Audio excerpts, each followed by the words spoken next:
Hello friends, welcome cricket. তো বন্ধুরা, এই ভিডিওতে আমরা কথা বলতে চলেছি কিন্তু ইন্ডিয়া এবং নিউজিল্যান্ড যে দ্বিতীয় ওডিআই ম্যাচ, সেই দ্বিতীয় ওডিআই ম্যাচে ইন্ডিয়া কিন্তু নিউজিল্যান্ডকে একটা চাপ দেওয়ার চেষ্টা করলেও কিন্তু পারেনি, কেননা নিউজিল্যান্ডের কাছে দ্বিতীয় ওডিআই ম্যাচে কিন্তু হার মানতে হলো ইন্ডিয়াকে। হ্যাঁ বন্ধুরা, ঠিকই শুনেছেন, যেই ম্যাচটি কিন্তু সেই সৌরাষ্ট্র ক্রিকেট অ্যাসোসিয়েশন সেই মাঠে অনুষ্ঠিত হয়েছিল এবং নিউজিল্যান্ডের কাছে বলতে গেলে কিন্তু নিউজিল্যান্ড কিন্তু ইন্ডিয়ার বোলারদের নিয়ে একতরফা ছেলে খেলা করলো।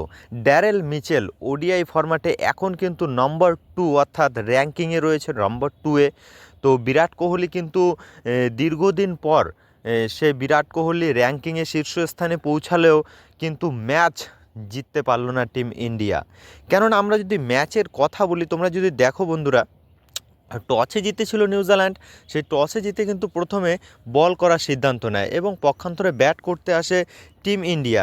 এবং বলতে গেলে টিম ইন্ডিয়া কিন্তু কালকে ভালো খেলতে পারেনি। টপ অর্ডার যে ব্যাটসম্যানরা রয়েছে, শুধুমাত্র শুভমান গিল, হ্যাঁ দলের অধিনায়ক শুভমান গিল অর্ধশত রান করলেও রোহিত শর্মা 24, বিরাট কোহলি 23, শ্রেয়স আয়ার 8 রান করে, যার ফলে কিন্তু শুরুতে একটা ব্যাপক চাপে পড়ে যায় টিম ইন্ডিয়া।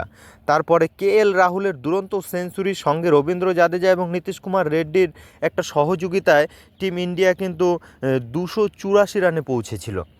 তো 284 রানে পৌঁছালে এই রানটা কি ওই মাঠে একটা ডিফেন্সিভ স্কোর, মানে যেই রানটা বোলাররা ডিফেন্ড করতে পারবে সেটা কি এই 284 রানের স্কোর, সেটা কিন্তু অনেকের প্রশ্ন ছিল ক্রিকেট বিশেষজ্ঞদের।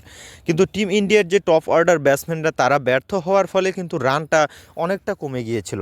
এবং তারপরে যখন নিউজিল্যান্ড ব্যাট করতে আসে, সেখানে দেখি আমরা টিম ইন্ডিয়ার যে বোলাররা শুরুতে হয়তো টিম ইন্ডিয়ার বোলাররা তাদেরকে একটু চেপে রেখেছিল, ইকোনমি যথেষ্ট কম ছিল। ডেভিড কনওয়ে আউট হয়ে যায়, হর্ষিত রানা বোল্ড করে, নিকোলাসকেও কিন্তু প্রসিদ্ধ কৃষ্ণা বোল্ড করে। কিন্তু তারপরে বন্ধুরা, ইয়াং এবং ড্যারেল মিচেল তাদের যে একটা দুরন্ত পার্টনারশিপ, তারপরে গ্লেন ফিলিপস শেষের দিকে তোমার ড্যারেল মিচেলকে সহযোগিতা করে ম্যাচটি কিন্তু হেলায় জিতে যায় নিউজিল্যান্ড। তো এখানে কিন্তু টিম ইন্ডিয়ার স্পিন বোলাররা যারা মাঝের দিকে চেপে রাখে বিপক্ষ দলগুলোকে, আমরা যদি দেখি তোমার কুলদীপ যাদব, রবীন্দ্র জাদেজা, তারা কিন্তু সেই কাজটা করতে পারেনি। এবং ভারতের মাটিতে বিপক্ষ দলের শিবিরের যদি বিপক্ষ শিবির যখন ব্যাট করবে, তার মিডিল ওভারগুলো এই তোমরা যদি দেখো 10 ওভারের পর থেকে 40 ওভার পর্যন্ত যে মিডিল ওভারগুলোতে উইকেট তুলে নেওয়া ভারতীয় স্পিনদের কিন্তু একটা গুরুত্বপূর্ণ কাজ, সেই কাজ কিন্তু তারা করতে পারেনি। কেননা আমরা যদি রবীন্দ্র জাদেজা এবং কুলদীপ যাদবের কথা বলি, 10 ওভারে 82 রান দিয়েছে কুলদীপ। তো এটা কিন্তু কুলদীপের শেষ কবে এরকম পারফরমেন্স হয়েছে সেটা কিন্তু খুঁজে পাওয়া যাবে না। ঘরের মাটিতে এরকম পারফরমেন্স নিশ্চয়ই নির্বাচকদের কিন্তু এবং ভারতীয় কোচিং স্টাফের কিন্তু একটা চিন্তার বিষয় হতে পারে। যদিও ব্যাকআপ হিসাবে তারা টিম ইন্ডিয়ার অনেকগুলো স্পিন অপশন রয়েছে, তারা হয়তো নেয়নি, বরুণ চক্রবর্তীর মতো প্লেয়ার রয়েছে। তো বিশ্বকাপের কথা মাথায় রেখে যেহেতু খেলছে, সেখানে পেস বোলিংয়ে জাসপ্রীত বুমরা নেই শুধু। তাছাড়া কিন্তু টিম ইন্ডিয়ার যে আমরা যদি দেখি ওয়ার্ল্ড কাপ খেলবে এরকম দল কিন্তু শুধু জাসপ্রীত বুমরার অনুপস্থিতি, তাছাড়া তো আর কোনো দেখছি না। অপরদিকে যদি আমরা নিউজিল্যান্ডের কথা বলি, সেখানে দেখো কেন উইলিয়ামসন নেই রাচিন রাবীন্দ্র নেই, কিন্তু মিশেল স্যান্টানার। তো এই প্লেয়ারগুলো যদি আসে তাহলে টিমটার ব্যালেন্স এবং শক্তিশালী কতটা বেড়ে যাবে এটা একবার তোমরা ভেবে রাখো। তো সেক্ষেত্রে কিন্তু নিউজিল্যান্ড টিমটাকে কিন্তু একটা দারুণ টিম লাগছে এই ওডিআই ফরম্যাটে। তোমাদের কি মনে হয় অবশ্যই কমেন্ট করে জানিয়ে দিও।